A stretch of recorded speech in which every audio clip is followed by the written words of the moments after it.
Hi friends, எல்லோரும் எப்படி இருக்கீங்க? இன்றைக்கி காலையிலேயே வேலையெல்லாம் முடிச்சுட்டு நீட்டாக பாத்திரத்தையும் கழுவி அப்புறம் ஸ்டவ்வையும் நல்லா க்ளீன் பண்ணி வச்சாச்சு. இன்றைக்கி என்ன சமைச்சிருக்கேன்னா, சோறு வடிச்சிட்டு மீன் குழம்பு மட்டும் வச்சுருக்கிறேன். வேறு எதுவும் இல்லை. சாலை மீன் போட்டு குழம்பு. காலையில் சாப்பாட்டுக்கு வந்து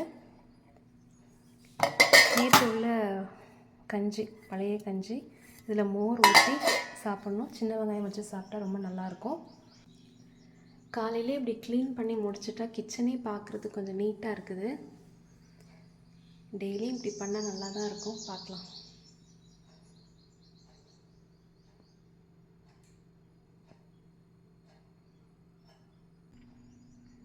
மீன் குழம்பு வைக்கலான்னு காலையில் எல்லாம் ரெடி பண்ணிவிட்டு ஸ்டவ் ஆன் பண்ண போனால் மல்லிப்பொடி சுத்தமாக இல்லை.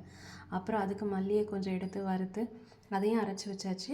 இது எப்படியும் ஒரு 2 வாரத்துக்கு வரும்.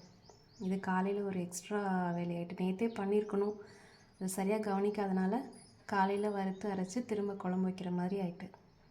அப்புறம் உங்ககிட்ட இன்னொன்று ஷேர் பண்ண நினச்சேன். இந்த பாத்திரம் வந்து நான்வெஜ் வாங்குறதுக்குன்னே தனியாக அந்த தூக்கு வச்சுருக்கிறேன். இதில் தான் மட்டன், ஃபிஷ்ஷு எதுனாலும் வாங்குறது. மெயினாக ஃபிஷ்ஷு வாங்குவோம் இதில். ஏன்னா இதுக்குன்னு தனியாக கவர் வாங்கினோன்னா நிறைய கவர் சேருது.